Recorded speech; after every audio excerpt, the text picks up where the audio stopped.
That's right. If you are going to be late, you better look great and look at me. Look at me.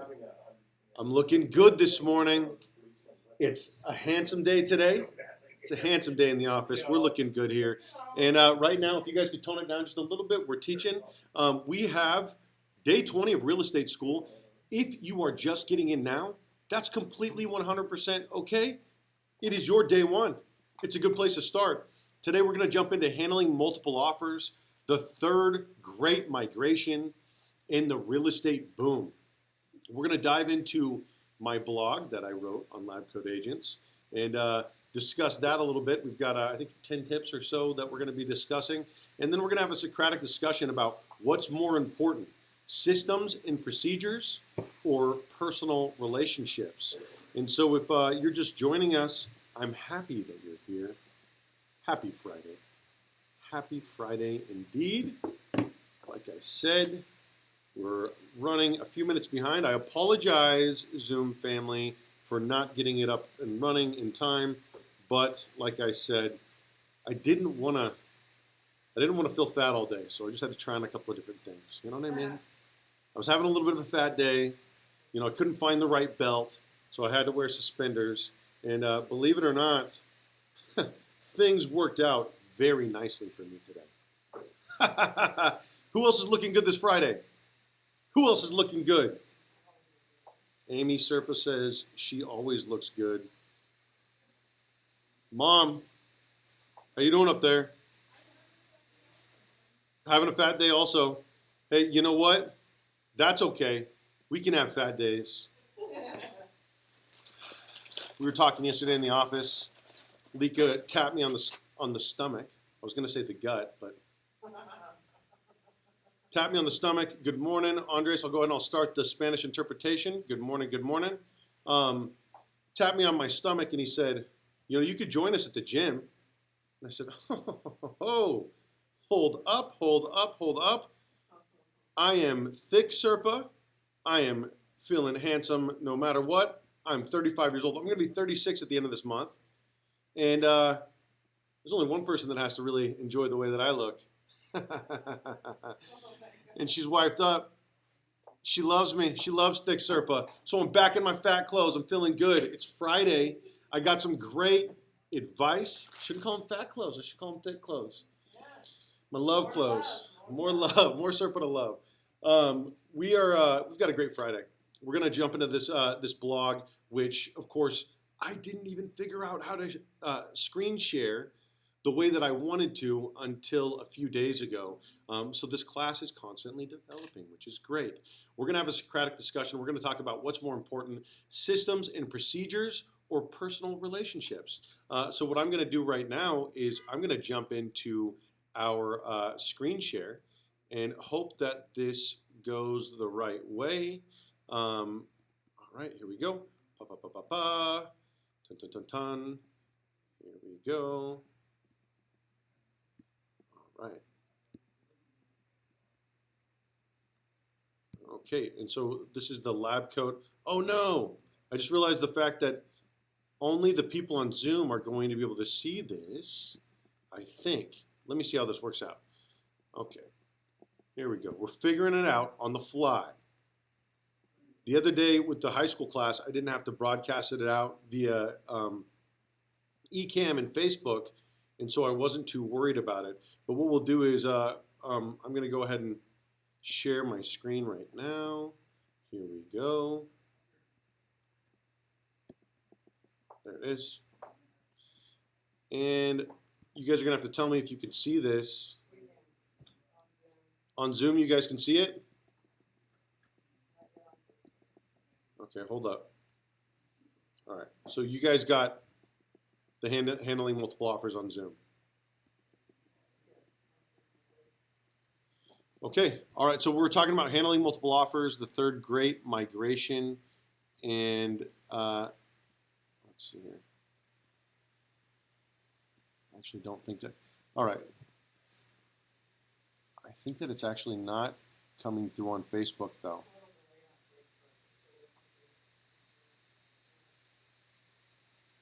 Darn it. Okay, so if you're watching on Facebook, you might have to open this file up later, which kind of stinks. But I only figured it out for the high school course, and then I was like, huh? Okay, all right, I'm going to do it right now. Yeah, we're going to share the screen. We're going to take this thing to the next level. We're going to experiment a little bit together. Okay, so you guys have this on Zoom right now, handling multiple offers, the third great migration, and the real estate boom. Correct? Okay, so what we are going to, in fact, what we can do is, I'll just do this, and then that way everybody can see it on Facebook as well, which will help everyone. In fact, that's the better way to do it. We don't want anyone to feel excluded here. So what I'm going to do here is, I should have thought about this beforehand, but in fact, sometimes we just got to figure it out on the fly, and that's what I would rather do instead of making sure that nobody got a chance to see it. So there's going to be a little bit of a delay here. We're going to pop it up here in about 2 seconds. 1, 2. Bam. Look at that. I'm figuring it out on the fly. So here are, okay. And in fact, this is what I'm going to do. I'm going to bring this back on via Zoom. And we're just going to all look at the same thing. So the first tip is don't oversell the market to your client. This is a big mistake that a lot of people do in a market like this when they say, oh my gosh, we might as well list it at 600,000 when the house is worth, 580,000. When in fact, the best possibility of you getting 595,000 or 600,000 is to list it around market value and then potentially bid it up. And then it only takes one person to give you what you want, right? And what happens is pigs get fed and hogs get slaughtered. And too often we act like hogs in our little real estate market. We try to really take people to the cleaners, unfortunately. So what I would suggest doing is don't oversell the market to your client. Just tell them the truth. Right now, it is very much a seller's market. Okay, don't guarantee multiple offers. Tip number 2 is don't overspend on your listing. So there are a lot of people that will spend a lot of money and kind of over prepare their listing or encourage their clients to spend way too much money. And what I tell people is for every dollar that you spend, you should get 2 back in return, or at least be in a situation to where you can break even and sell your home more quickly. So a lot of people are saying, oh, should I update my kitchen, or I've been wanting to put in that backsplash that I've been wanting to put in forever.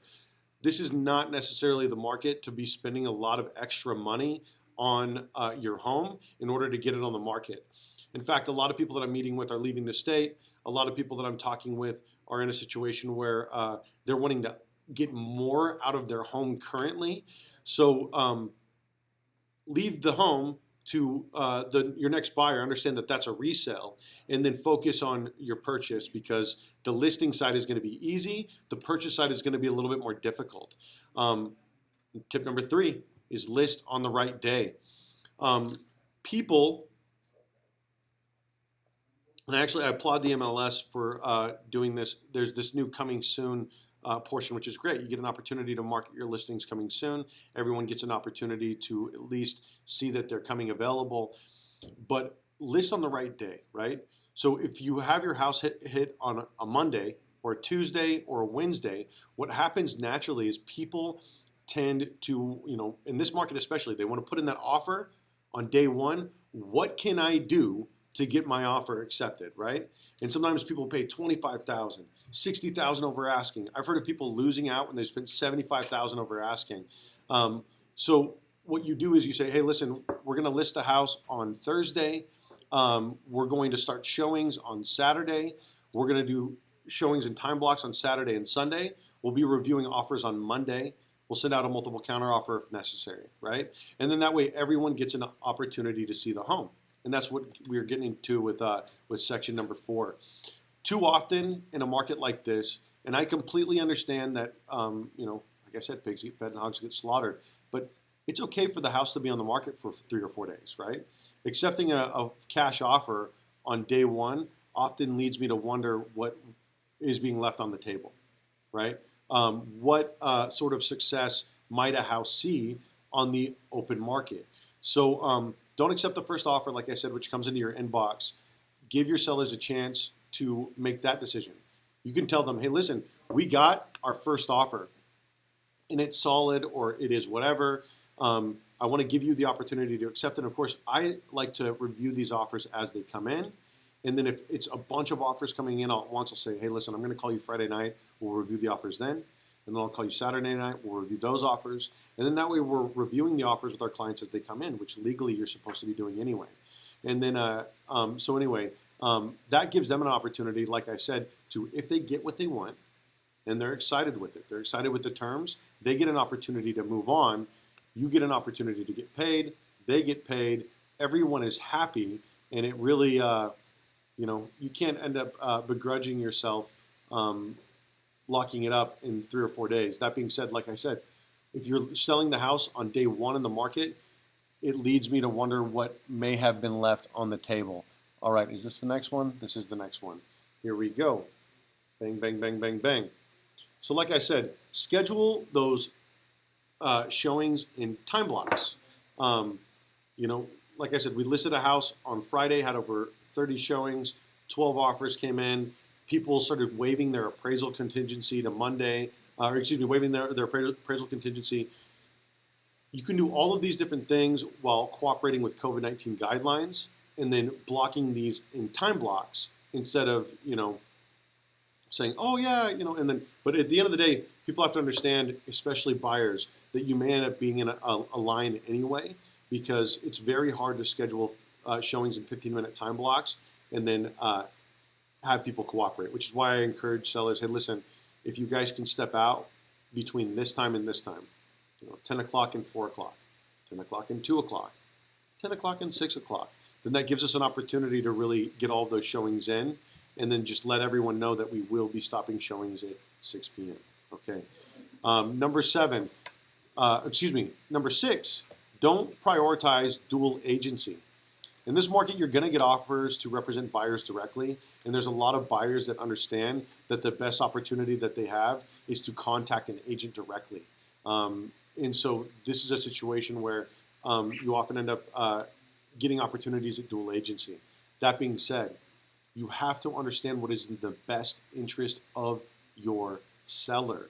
That is where your due diligence lies first and foremost. That is who you have the signed agreement with right there at the beginning. So when you end up in a situation like that, you just represent all sides truthfully, right? Buyer, this is what the seller believes, X, Y, and Z. Okay, buyer, this is the conversation that you have. Okay, the buyer wants to come up to here. That's kind of their final and best, X, Y, and Z. Do you get what I'm saying? But then understand that if that cash offer comes in and you put it on the free market, the open market, like you should, it might come in freaking $20,000, $40,000 above what your clients are capable of doing. And then in your client's best interest, it is, of course, in the best interest of all parties, except for that buyer, to move forward with the other offer. Now, that also puts you in a situation to where you can then represent that buyer in a different purchase truthfully and honestly, just like you represent everybody in the light of the day, period. If you're going into the darkness, the only reason to go into the darkness is to shine some light, to bring people out of it, give people an opportunity to see things a little bit more clearly. So don't get greedy in your seller multiple counteroffer. Like I said, pigs get fed, hogs get slaughtered. That's one of my favorite sayings. People don't like to get raked over the coals. And a lot of times what happens is if you rake a buyer too heavily over the coals in the initial contract, they're going to try to get something back during the request for repairs. And I understand that's not necessarily the right way of thinking about it, but that's the way that buyers think. Well, we gave them everything when we were negotiating initially. I want X, Y, and Z.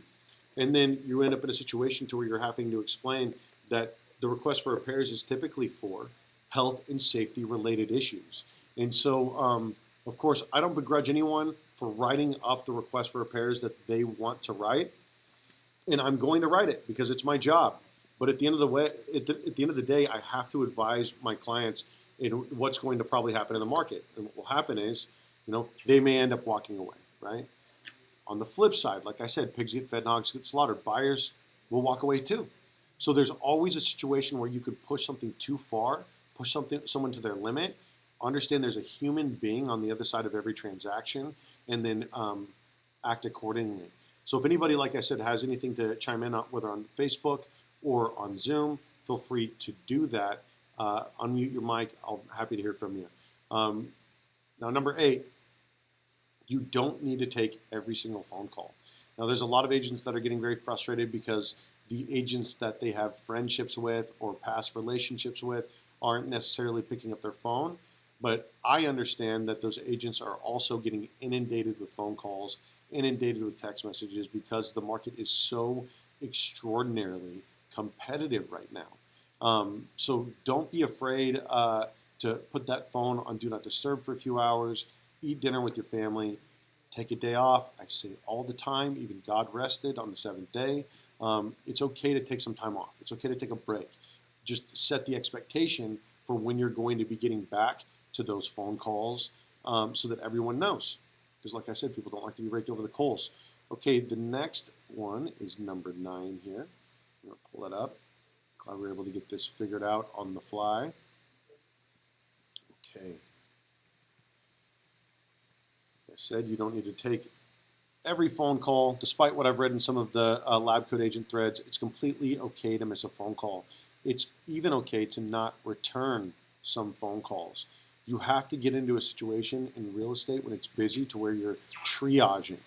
And for those of you that don't know, a triage is when, like, if you're working at an emergency room, or if you're on a battlefield, or if you're working in open house, you have to talk to people as they come in, assess needs, assess timelines. Some people are there to be there forever and are going to be there forever because, they're just, wanting to hang out for a little while or whatever. But be careful with all of this different stuff. Give an opportunity in situations where you are overwhelmed. It's a great time to hire. I was having a great conversation with a local real estate agent who was bursting at the seams. And of course, when you get to a situation where you are bursting at the seams, that's a great opportunity to hire some help.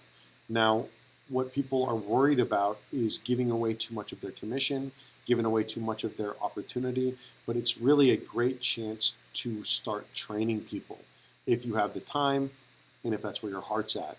So what I suggest is that your first hire is, of course, a transaction coordinator, which you can do per file.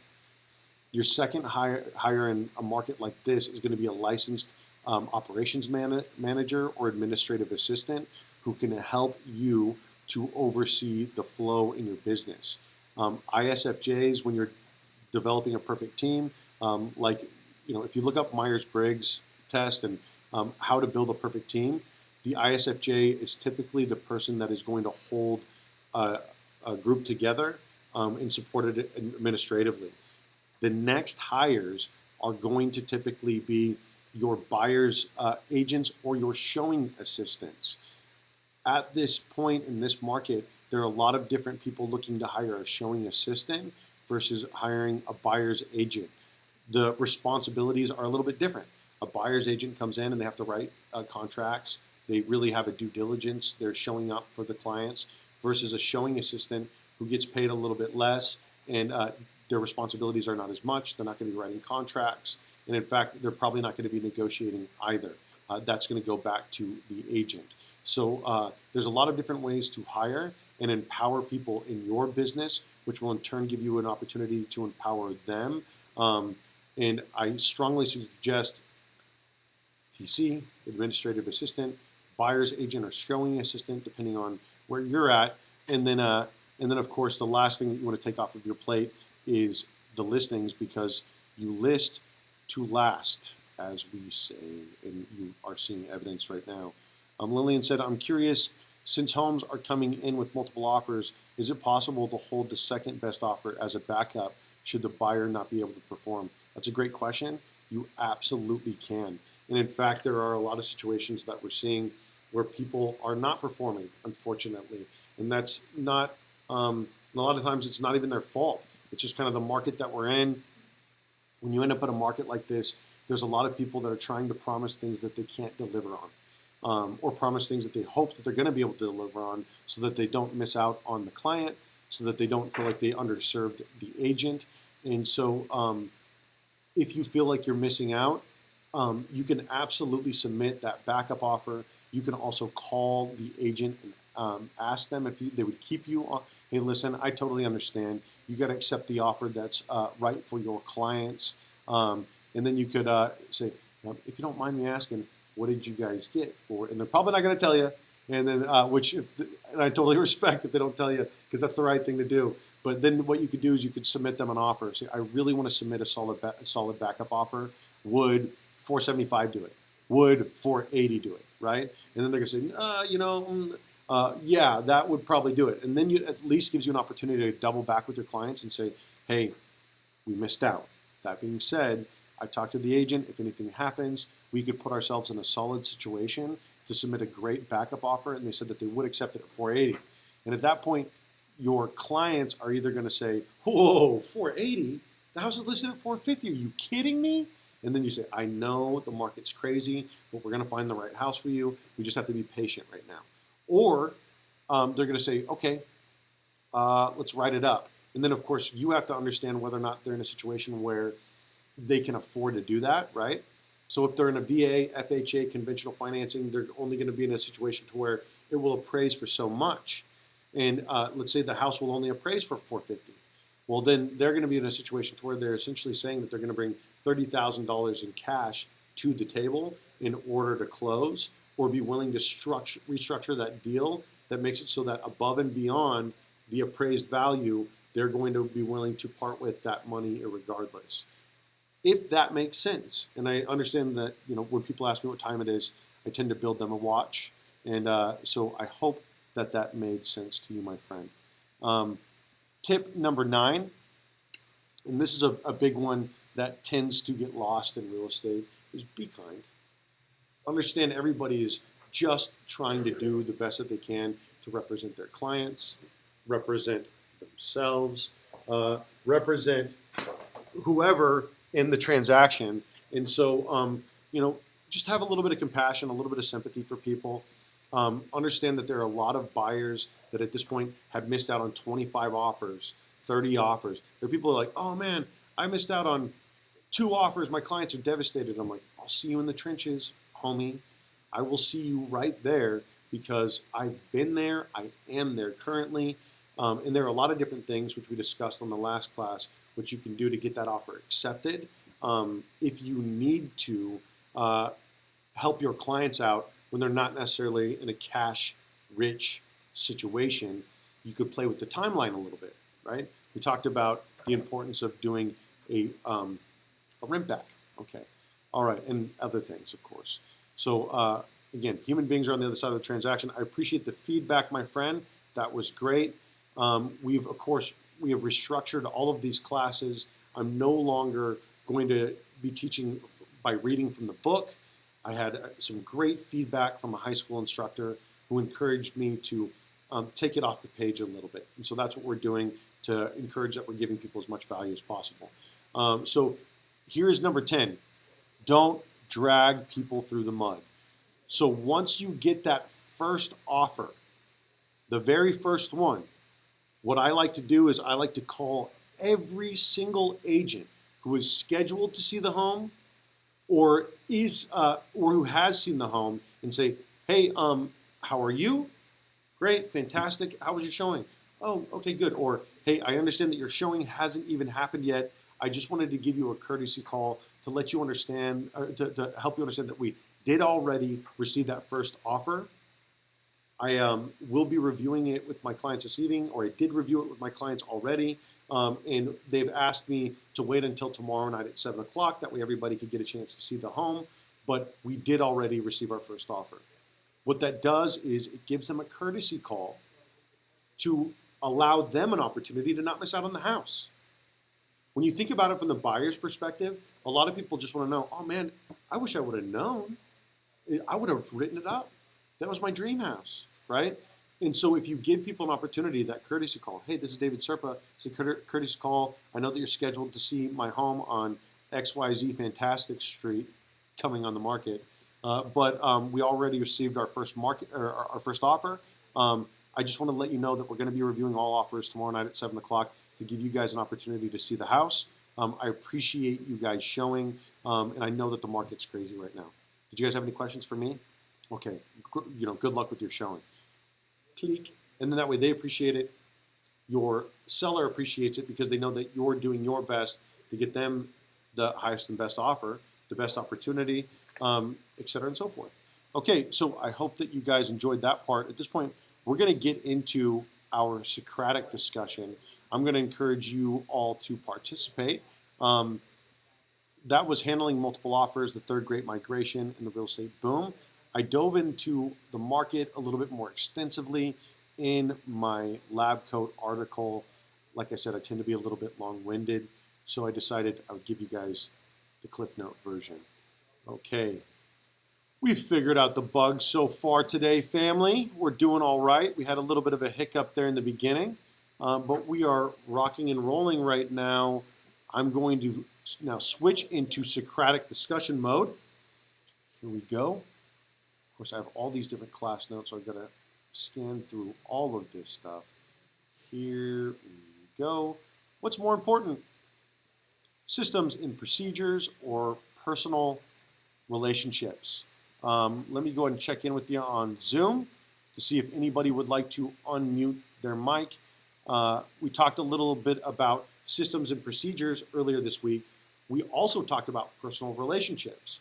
In fact, I would probably say that we talked about systems and procedures a little bit more with Nick Baldwin in our technology class, whereas we talked about personal relationships a little bit more in our class with Ricardo Acevedo on team branding and on branding in general. So what would you say is more important, systems and procedures or personal relationships? I'm going to try to move this to a place where everybody can see it. I'm going to start picking on everybody in Zoom. Here I come. Dun, dun, dun. Here I come. And it's perfectly okay to already tell me, you better not unmute me, Serpa. Ever, ever, ever. All right, but first we're going to start with Fernanda. Fernanda, good morning. Happy Friday. Good morning. Happy Friday. Good morning. It's good to hear your voice, my friend. Likewise. So, to answer that question, I think it's like 50-50, like we're equally, we need both. Sure. So you think that it's an equal systems and equal personal relationships? Much close to it. Okay. I appreciate your feedback. Anything else you want to tell everybody this Friday? Not yet. All right, fantastic, Fernanda. I appreciate you being a part of class, my friend. Well, thank you for giving the class. I appreciate it also. You're very welcome. All right, I'm going to put you back on mute.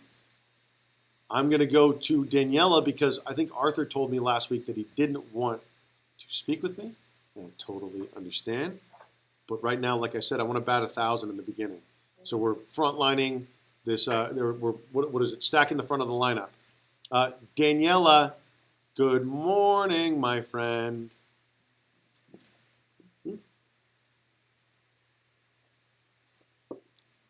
Daniela, am I going to get you? All right, so we've got my mom weighing in from the front of the office. Feel free to come see moms up at the front. This is my mom. She said, in business, I believe it is important to have a good balance of both. That seems to be the general consensus right now. And I can tell you that especially in the beginning of my career, I was more interested in the personal relationships. And I probably have maintained that throughout my career. And so I get a lot of referrals and I get a pretty good amount of repeat business, but I could probably get even more repeat business. I could probably get even more referrals if I tapped more properly into my past line of business. Anyway, I appreciate you guys chiming in. Anybody else watching on Facebook or in Facebook world want to let us know where they want to, what they believe is more important, systems and procedures or personal relationships. And then I'm going to start asking people in the office as well.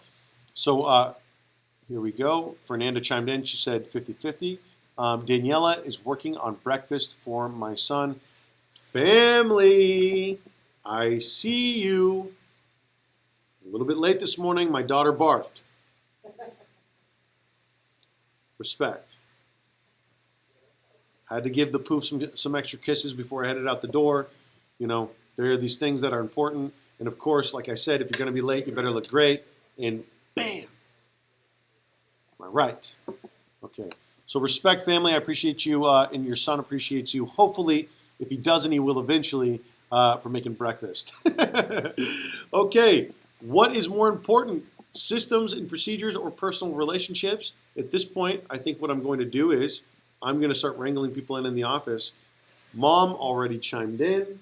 That was very brave, Mom. She knows that she's avoiding the camera. What about you, Auntie Amy? Auntie Amy always has some stuff. There you go. Come and join me. Happy Friday, brother. Happy Friday. Cheers. Cheers. Oh, your nails look fabulous. Oh, thank you. I just did these. Mm.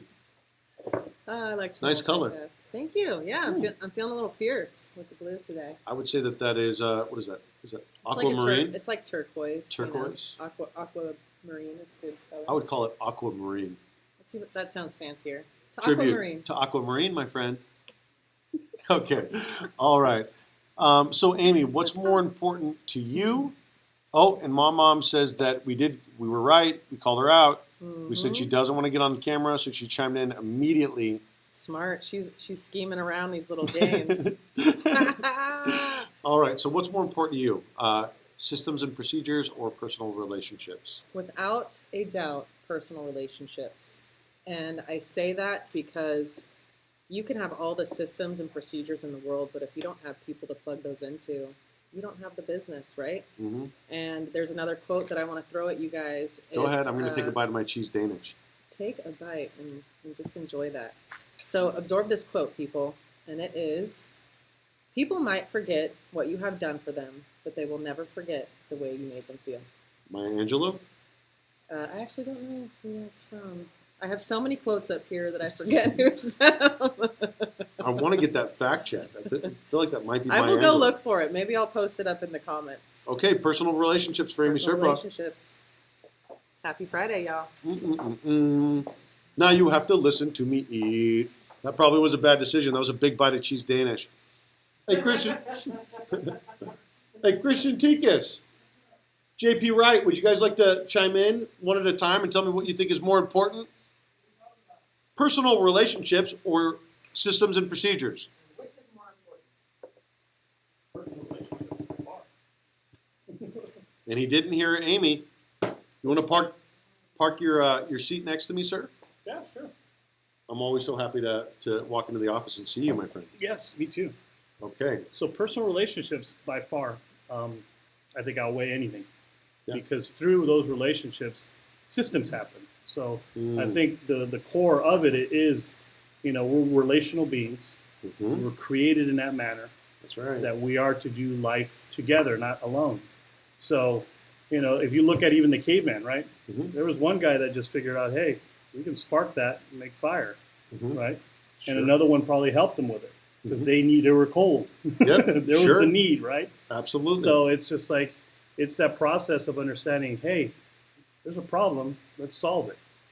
Sometimes, if there's a problem, yeah, I'm let's so solve glad it. Let's solve it, right? right? Is that a vanilla ice? It's vanilla. Check out the Exactly. Like just, Yeah, no, I agree with you though. But again, it's sometimes we don't see the problem in front of us. Agreed, 100%. It takes another person to kind of open your eyes to see it, right? And it's often the pain which really bonds us, Mm-hmm. and we find ourselves there. So the thing is, people think that systems and procedures are very important, and I understand that. But if you get too caught up in systems and procedures, you'll build all of the systems and procedures, and you will have done nothing.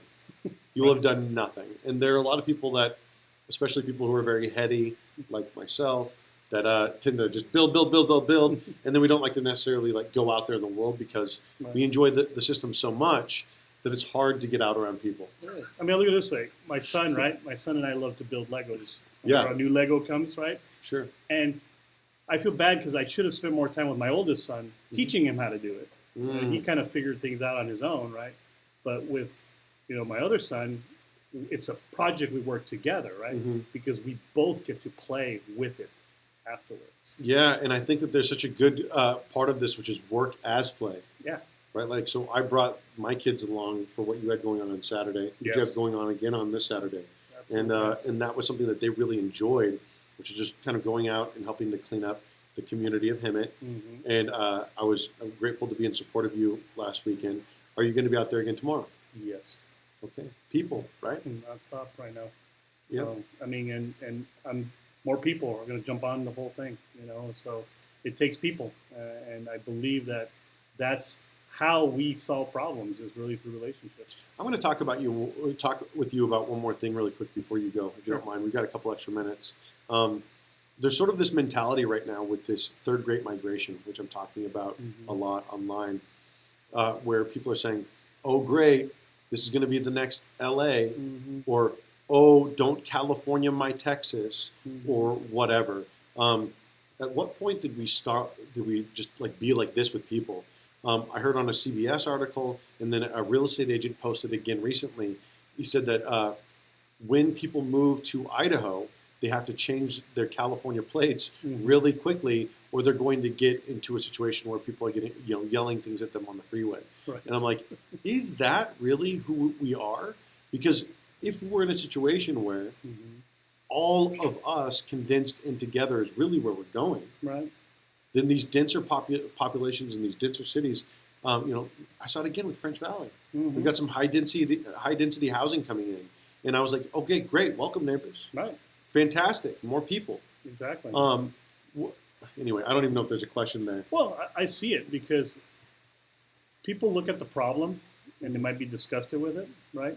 And instead of just being proactive of how to create change, they push it away. And they So- blame people. And they blame people for it. And that's why I do see has happened to California, right? Mhm. They've almost given up on this state saying, wow, this state's so messed up, there's no turning back. Yeah, and there are a lot of people, in fact, that are giving up on California. Mhm. And listen, I understand you have to do what you feel is right for you and your family. But I'm one of those people. I say, so goes California, so goes the rest of the world. So goes Los Angeles. So Right. goes Hemet, right? Right. And so the thing is, we have to start figuring these things out and understand that what we wish upon our brother, we wish upon ourselves. And so let's start taking care of each other a little bit more. I'm grateful Absolutely. for you, my brother. Same here. Me too. Love you. Love you too. JP, can I reel you in, sir? He's got the Hawaiian Friday. Well, it's Friday He's Hawaiian ready for a shirt day. vacation. Reeling I like in the it. Hawaiian shirt. Reeling in. Look at what I caught. Big fish. I caught big fish. I like that. I think I'm gonna start calling you Big Fish. That's all right. That's one of my favorite. That is one of It's my actually Big favorite Daddy. movies. It's Big Daddy. I'm not gonna call you Big Daddy. I'll call you Big Fish though. Okay, so I have a feeling that I know what you're gonna say, but I'm curious because you've Sure. also been involved in sales. Yes, You've sir. been involved in ministry for a long time. What is more important to you, systems and procedures or personal relationships? Well, you have to have personal relationships Mm-hmm. to get the door open. Right? I agree. But then you have to be organized to get it to follow through. There it is. So they go hand in hand. But you're not Yeah. going to get the door really open unless you build that personal relationship with somebody. I agree 100%. You could have all of the systems in the world out there, but if you're not driving traffic back to the systems, then you're kind of Yeah. lost, right? Absolutely. Yeah. Absolutely. And so you have to find commonality with somebody immediately. Mhm. And it's usually work, family, where you live, sports. I like the saying, Yeah. people don't care how much you know until they know how much you care. There you go. And I feel like that's kind of a way that you do things, a way that Mhm. we do things with our community. Absolutely. I appreciate your input. Anything else to add? That's it. You guys have a great day. Appreciate you, my friend. All right. Pow. Okay. I'm going to give a little bit of my input, see if anybody else on Zoom has to add. Okay, Arthur has added in. He said personal relationships are more important. Fantastic. I agree. I agree personal relationships are more important. And that is where you need to start. But of course, if you don't get past personal relationships like I tend to do, and you don't build those systems and procedures to support your business, then what ends up happening is you sort of a lot falls through the cracks, right? And so I'm working to, Amy's kind of helping me build some systems. Kate is very heavy into systems, very, very talented. She's the left side of my brain. I don't even have it. I think somebody removed my left side of my brain, and I'm just an entire right side of a brain person.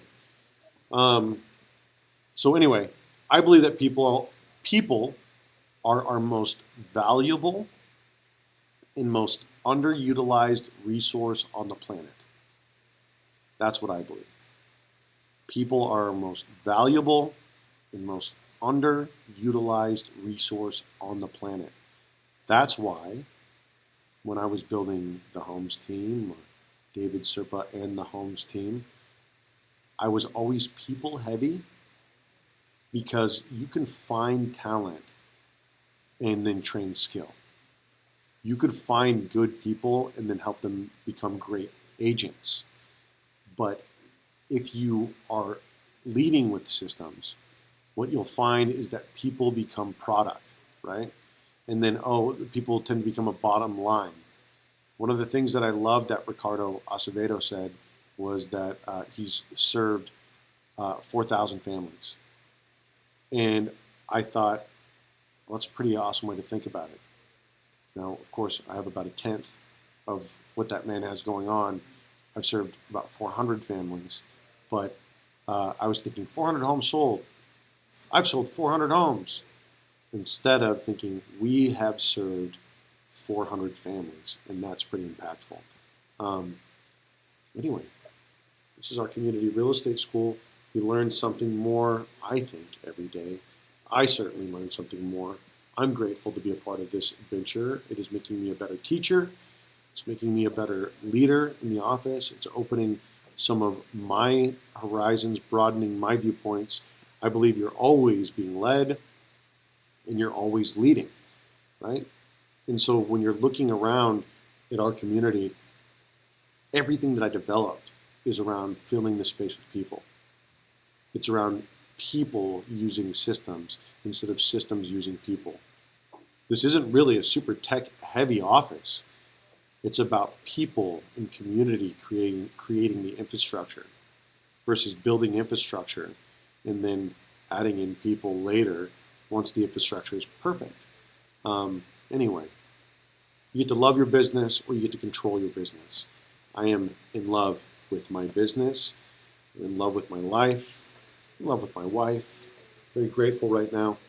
Very grateful. Happy Friday, everybody. Appreciate you guys tuning in. This is our community real estate school. This is day 20. You can start anywhere. We're sort of figuring it out right now. Figuring it out a little bit better every day. I think there's 75 days of real estate school, and every class has become so different. The high school class is now completely offline, so you have to get the Zoom link if you're a high school student to participate. I put all of the adult classes out there in the world. But if you're a high school student, you have to get the Zoom link because it's become very interactive. In fact, it's become so interactive that I built the branding out for my first high school team to go out there and start working. We had a Canva session last night. You guys and us, we're going to be doing this on Thursday of next week. We started talking about branding, the importance of branding, lifestyle branding. I shared a lot of examples about what I've done and then what I was able to do for them that I'm not able to do for you guys necessarily, is I was able to build them a brand that ties in with our community. That way they still maintain their individuality. They feel like they're supported and loved by our community, and then they're able to go out and maintain their identity. And in fact, get some more identity, some more recognition, because I'm not about silencing anybody. That's why we build a stage. We're going to have a microphone. I want to give you a chance to use it. We have a platform here, right? Okay. I appreciate you guys watching. I am going to tune off now. I appreciate you guys taking a look at this. We had a couple of problems there in the middle there in the beginning when I realized I could share my screen to Zoom, but not to Facebook. We figured it out. Everybody have a great day. Have a great weekend. Bye, guys. I'm going to stick around on Zoom just in case you guys have any questions.